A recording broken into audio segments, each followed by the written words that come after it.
Hallelujah. आज की सुबह मैं आपको सिखाने जा रहा हूं विश्वास योग्य कलीसिया के चिन्ह। ऐसी कलीसिया जो प्रभु के लिए विश्वास योग्य है, जो प्रभु के लिए मजबूत है, जो प्रभु के लिए हर अवस्था में खड़ी है, उसका क्या चिन्ह है ना। बाद में कलीसिया कौन है बताइए,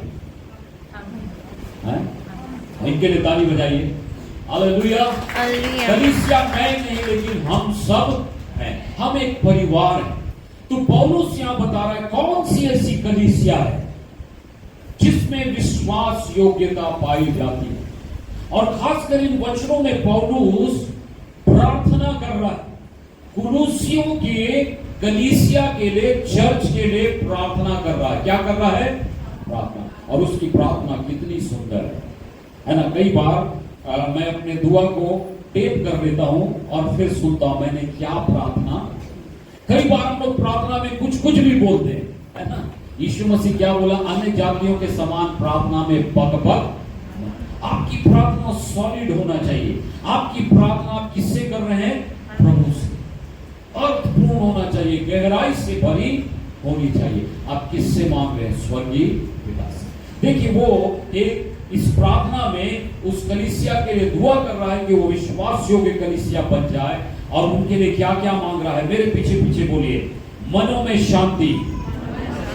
पहली बात मनों में शांति। दूसरी बात बोलिए प्रेम में आपस में गठे रहें। और तीसरी बात वे पूरी समझ का सारा धन प्राप्त करें। ठीक है। और अगली बात जिसमें बुद्धि और ज्ञान के सारे भंडार छिपे हैं।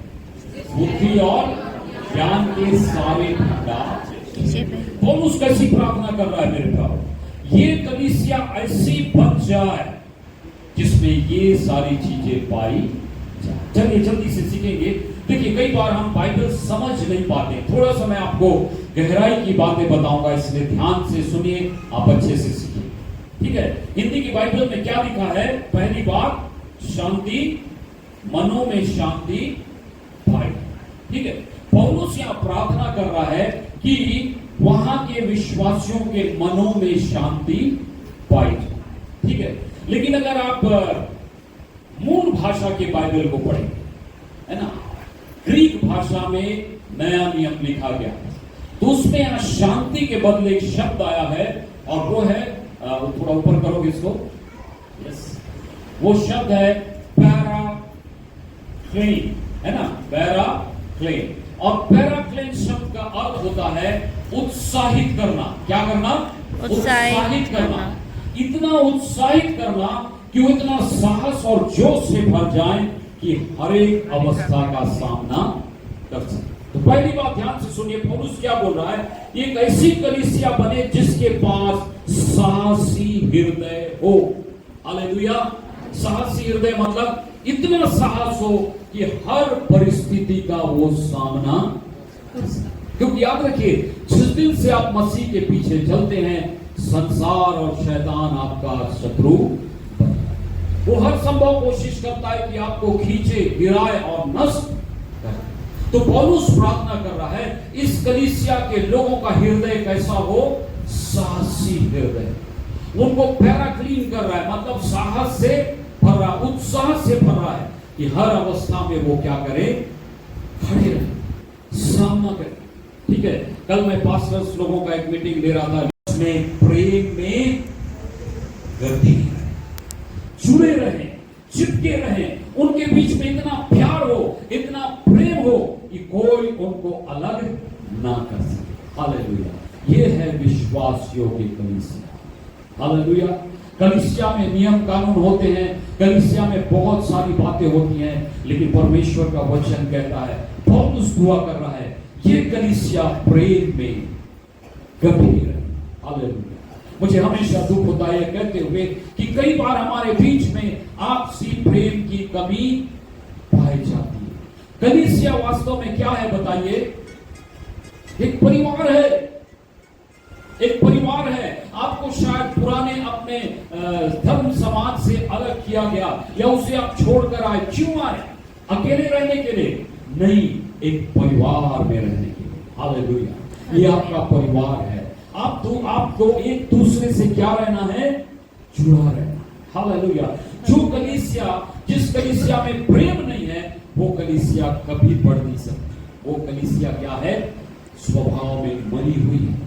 हम सिर्फ रविवार चर्च आकर चले जाते हैं, यदि एक दूसरे से प्यार नहीं करते, यदि इसे परिवार नहीं मानते मेरे प्यारों, तो ये कलीसिया मरी हुई है।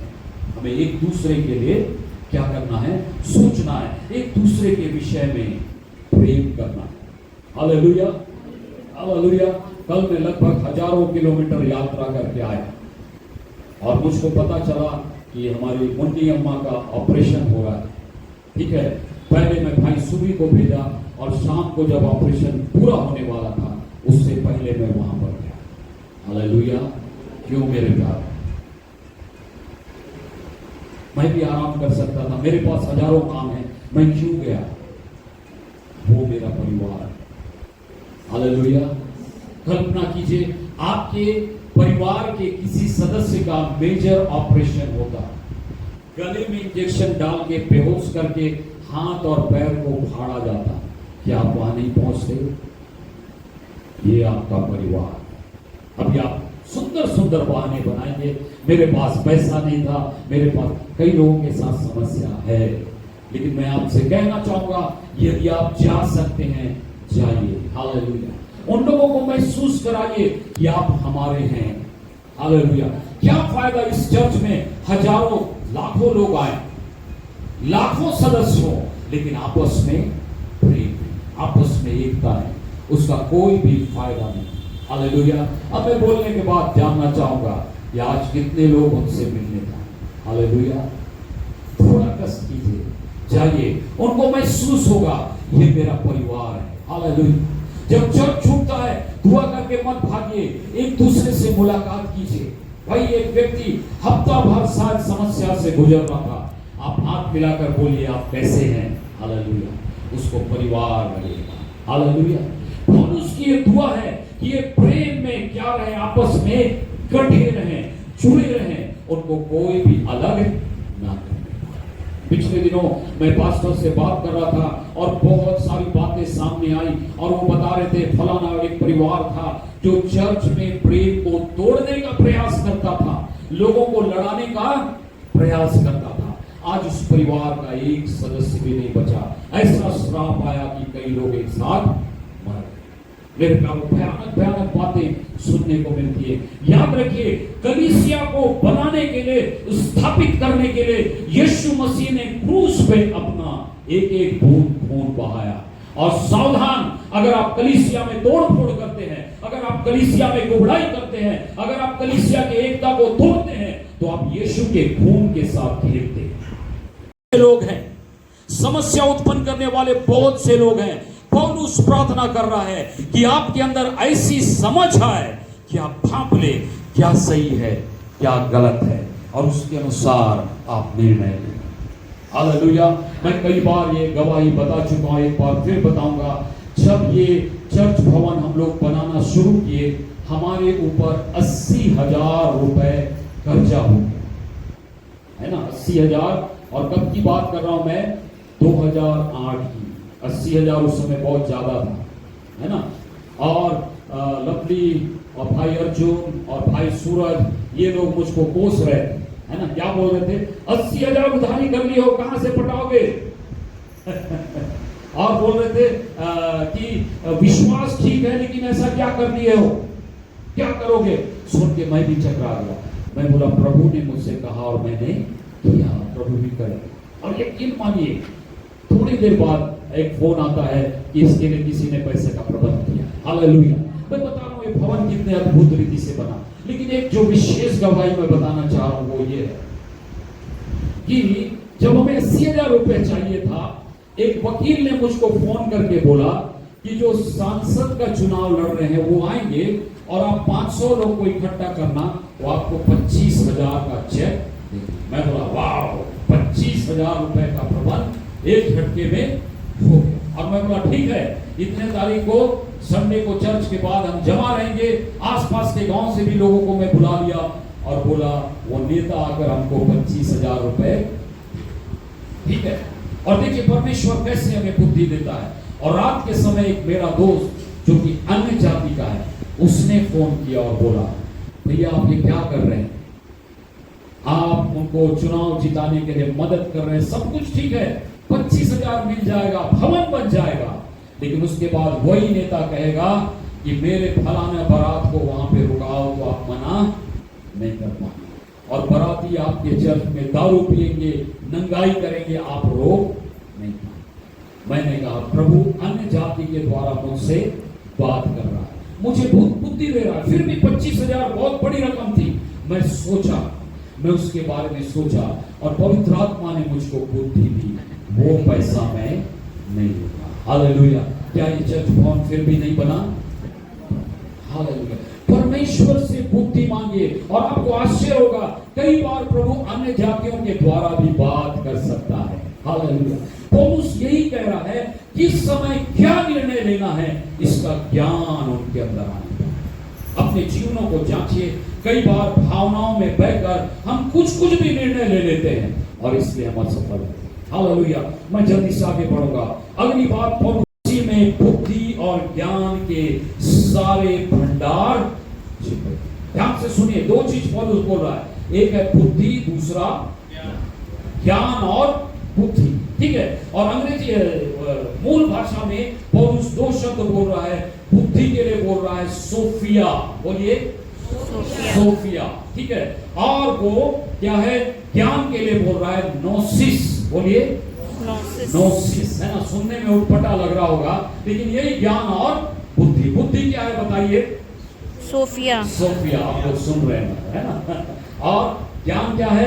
नोसिस। नोसिस, है ना, GNOSIS, उसमें G साइलेंट है, नोसिस। ठीक है, ध्यान से सुनिए तब आप समझेंगे यहां पर वो ज्ञान के विषय में क्या कह रहा है, नोसिस क्या कह रहा है।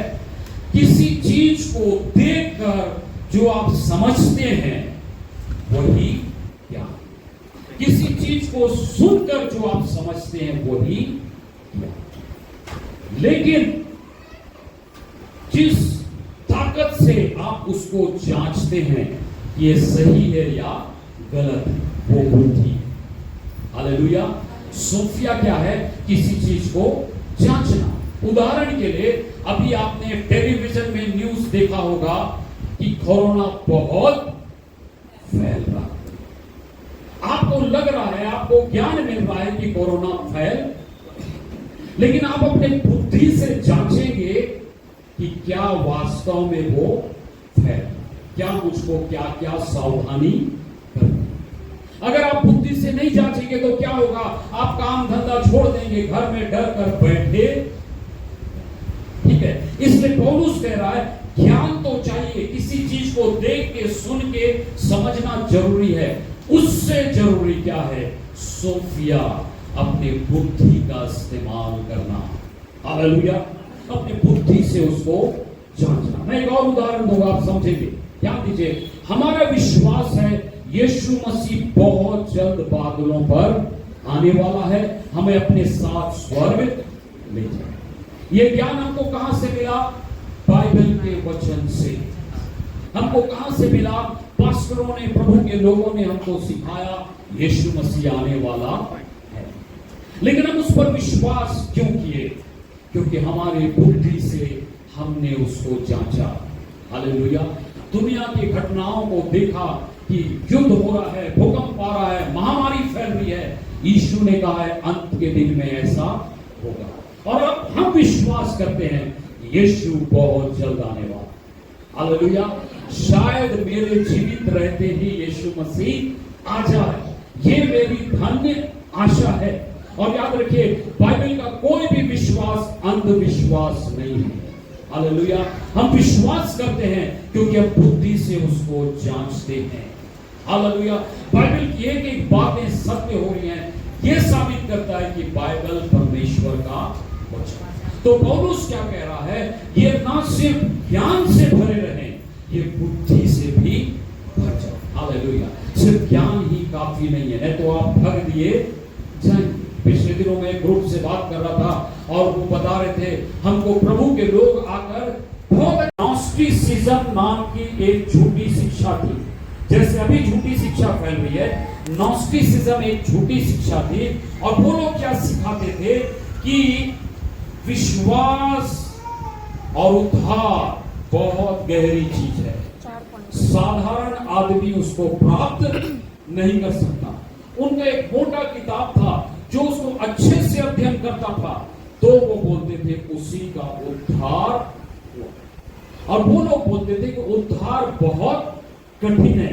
उसी के खिलाफ पौलुस इस बात को लिख रहा है और कह रहा है, नॉस्टिक लोग कहते हैं उनकी किताब में ज्ञान छुपा है, उद्धार छुपा है, लेकिन हम कहते हैं मसीह यीशु में ज्ञान और उद्धार छुपा है। Hallelujah, hallelujah. उनका उद्धार, उनका ज्ञान किताबों में बंद है, लेकिन एक व्यक्ति यीशु के पास आता है, उसका दिमाग खुल जाता है। हालेलुया। और वो कहता है और कोई नहीं, सिर्फ यीशु ही प्रभु है।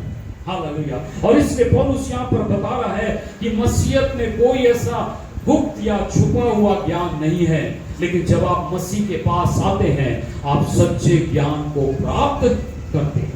हालेलुया। किसी विशेष किताब को पढ़ने की जरूरत नहीं है। जब आप मसीह के पास आते हैं, आपको ज्ञान मिल जाता है कि इस किताब के रहस्यों को आप पढ़ सकते हैं। मैं समाप्त करूंगा अपने संदेश को मेरे प्यारों। पिछले दिनों मैं एक मीटिंग में गया और एक मसीह प्रचारक बहुत गहरी गहरी बात बता रहा था, है ना। प्रकाशित वाक्य से बता रहा था, वो 7 ड्रैगन हैं, उसके बारे में ज्ञान प्राप्त करो, नहीं तो यीशु मसीह तुमको लेकर नहीं जाएगा। प्रकाशित वाक्य में 7 झील है, उसके बारे में ज्ञान प्राप्त करो, नहीं तो यीशु मसीह आपको नहीं ले जाएगा।